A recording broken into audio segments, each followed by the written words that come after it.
notice, oh, well, what if I change this piece of it? Or what if I change that piece of it? Or if you consistently have problems with one piece, you'll look to upgrading that into a metal piece, and before you know it, very few parts on your vehicle will be the stock parts that came on it. Then from there, now that I've been doing it for a couple of years, I really like the handling characteristics of two of the different vehicles. So the vehicle that I have now is actually a combination of some of the primary attributes from one vehicle and the attributes of a different vehicle. So it's a slippery slope. You get started, and before you know it, you're deep into the modification aspect of that. Absolutely, and I really enjoy it because it's a lot of small assembling with screws. It's a lot of electronics assembling on my new body. All the bodies for these vehicles, when you buy a kit, comes completely clear too, so you get to paint it exactly how you want and design it exactly how you want. So there's really a lot of creativity involved in it as well. I would say must take a lot of trial and error to get the hang of this. Oh, absolutely, and that's one of the nice things too, is there's a lot of adjustability in the vehicle, so you can really try it any way you want and see how it works out. And there's people that have done it in many ways, and there's a lot of things that still haven't been tried.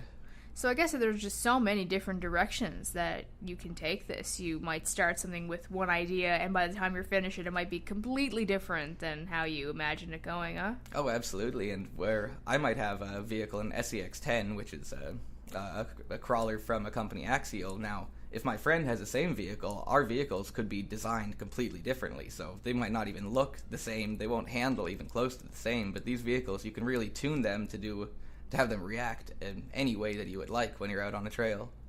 I still can't get over like how much goes into all of this, because I think a lot of people, when they think of remote control vehicles, they just think about, buying something ready-made and, just taking it around and not even thinking about the actual hiking aspect of that.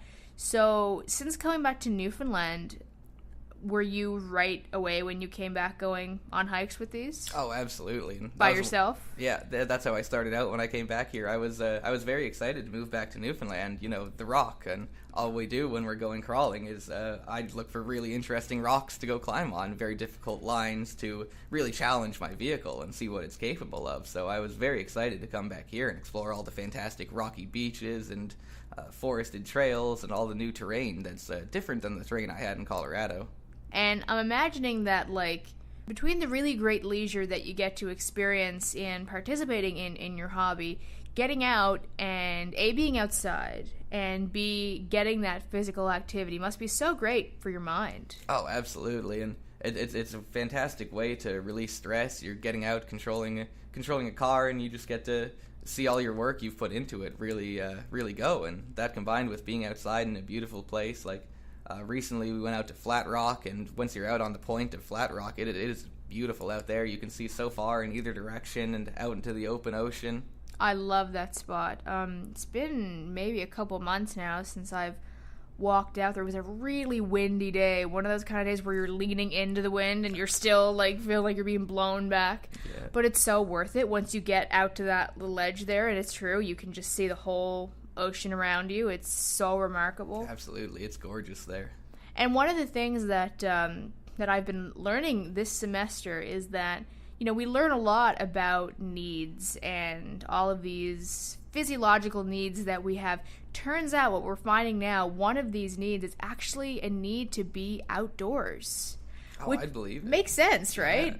We spend way too much time inside, and going back to spending a lot of time playing video games, it's fun, it's a hobby, but how great is it for, clearing your mind? How great is it for really getting that fresh air, getting those endorphins, and just the act of moving your body around itself instead of being, sat in a chair all day. Absolutely, and I think video games are fantastic, but it's definitely something that needs to be done in moderation. Yeah. It can't be all you do. It's much better to be able to get outside and get on the move and really participate in something outside. Oh, absolutely. When I started going to the gym and walking, that was my biggest thing, and I've said this before, is I couldn't run when I was first starting this. It would have been too bad on my knees, but I did a lot of walking, and I found that I actually had a hard time playing video games, especially for an extended period of time. And this is even before I started university again. I would sit down and I would start, and about half an hour into it, I would get this feeling of I'm not really doing anything. I feel like I need to do something else.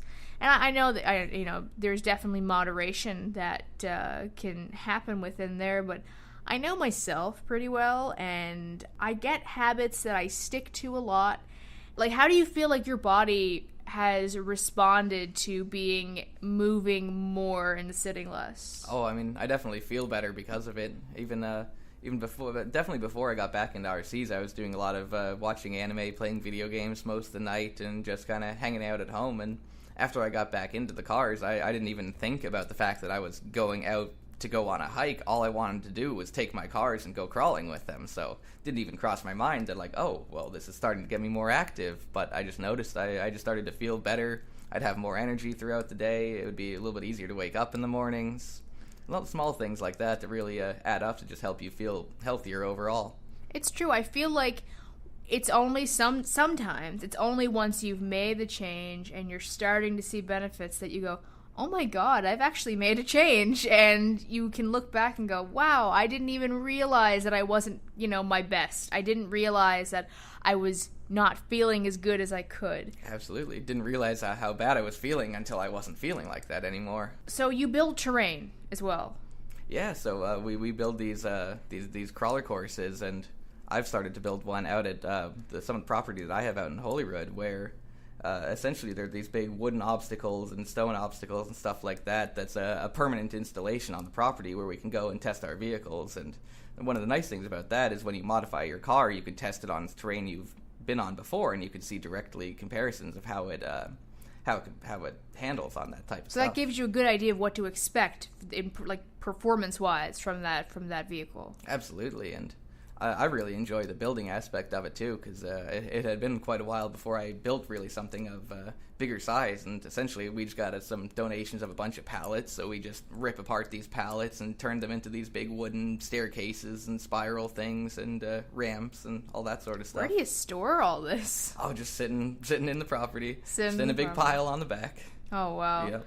So, how long does it take you? I guess it depends, but on average, how long does it take you to build one of these pieces of terrain? Well, for the show that we did last weekend, we built these. It was essentially a 10-foot by 8-foot area where we used 3 pallets framed out with wood, covered in burlap and chicken wire, and then on top of that, we covered it in concrete to give it a rock structure. So I don't remember how many bags of concrete we used for these 3 pallets that we essentially ended up covering in concrete, but we built the whole thing over 3 days and a few hours on a 4th day, essentially, and that was framing it out, cutting it up, getting all the burlap and stuff on, getting the concrete on. We painted them, we glued on a bunch of other little sticks and moss and other things for display purposes. Nice. So, of course, I have some questions about what exactly happens on your hikes and, of course, about the recent expo. But before I get into all that, I'm going to take our second and final break of the hour. So stay tuned. Annii Gets Healthy. We'll be right back. Welcome back to Annii Gets Healthy. I've been chatting with Max Flynn about his group of hikers with remote control cars. So one thing that we were talking about on the break that I really want to get into now is you were talking about the relationship between people who like video games and getting into the hobby of RC cars. Yeah, because we both said that we were people who used to play a lot of video games, and that's one of the things I really enjoy about RC vehicles is it's really an active form of video games in a way, especially if you liked any racing or driving games, because with a controller, I mean, it's slightly different than like a normal video game controller, but you have a controller in your hand that is directly controlling something in front of you. So instead of controlling something on the screen, you're controlling a real physical object in the real world, but it's such a similar mechanic that it's really enjoyable for somebody who likes video games a lot. So I guess it's really easy to get lost in that when you go out. Oh yeah, it's super easy to just, I'll just spend hours on, if I come across an interesting, challenging obstacle or line on a rock, I can easily spend half an hour or 40 minutes just trying to get up that single spot.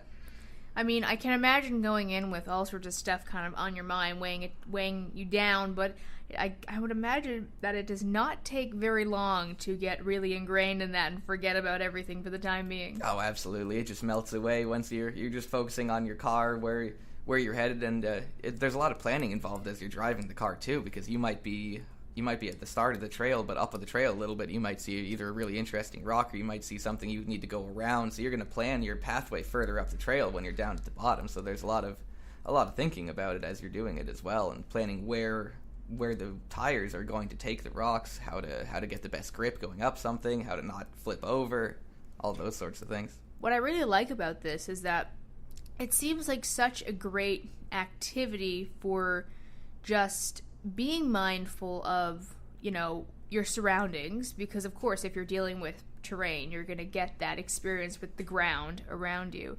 But and of course I've talked about the moving aspect of it, and I'm sure I'll continue to talk about that as well, but really any hobby is so good for developing confidence. Do you find that yourself or the members of your group, do you find that people gain confidence overall doing this?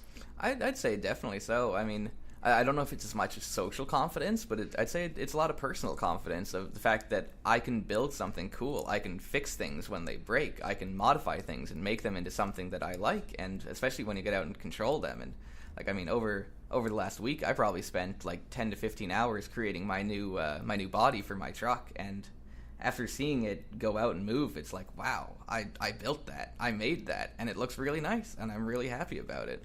It's that increased ability. It's that you start off, low skill at something and needing the patience to trudge through that and increase skill. And it's, once again, it's like playing a video game where you start out not very good at it and, just losing all the time, and then eventually realizing, oh yeah, I'm actually not too bad at this, and right. maybe I'll take a few buddies on and see how it goes, and eventually being able to kind of keep up with other people. So I can see how that would apply here, and there's nothing really negative about that. You're yes, you're out moving and you're with people, whether you're intentionally socializing or not. I guess it is just a part of it that you can't necessarily avoid. Oh, especially with a group like this. But yeah, one of the things I really enjoy about the group that we have is the hobby. It's not super cheap to get into. You can get a decent starter vehicle for $250 to $300, a little bit cheaper than that if you go used. But if anybody would like to join our group on Facebook, we'll gladly have you guys come on a run with us, and we'll let you use one of our starter vehicles to see if you enjoy the hobby. Yeah. Well, at the very end, we'll have to plug all of that, because I'm sure that a person or two who are listening might get interested, because like a big focus that I've been focusing on in my my study this year is just like activity, not just physical activity, but meaningful leisure activities that improve the quality of people's lives. And you think about students, and you think about how stressed we are, and our priorities really change. You can start out school as somebody who's very active, who's running all the time, who's doing all of these things, and maybe you do a little bit of TV watching and a little bit of video gaming on the side. But then you come to school, and you have 5 papers due, you have 3 midterms coming up, and you have, 3 or 4 classes a day. It's so easy to say, well, I'm going to do those sedentary activities that I like because I'm tired and I don't want to move. I just want to lie here. And we can kind of lose touch with and I'm not saying that there's any particular activity that's bad. I don't like moralizing with words like that. But, we can lose track of the things that keep us physically active. And as a result, we're not being mentally stimulated. We're not getting that cognitive effect of just, well, not even just being in nature, but just being in motion. Absolutely, and that's one of the things I love about the RC hobby, where before I'd be dying to get out of school so that I can go home and play video games. Now I'm dying to go out of school so I can go crawling with my car, and again, not even thinking about the fact I have to go on an hour-long hike. Like, I might be tired out of it. No, it doesn't even cross your mind, because you're just so excited to take the car out and go on an adventure with it. You're just energized by the hobby itself. Absolutely. And that's the thing, whether you're getting in, to anybody listening, whether, this is what you want to do, or maybe it's not quite for you, the point is getting a reason besides doing the activity itself to get you out can be so helpful. How many, I myself am a big gym rat, and I'll go on forever about why I love going to the gym, but I know a lot of people who hate working out, who hate walking, who hate running, and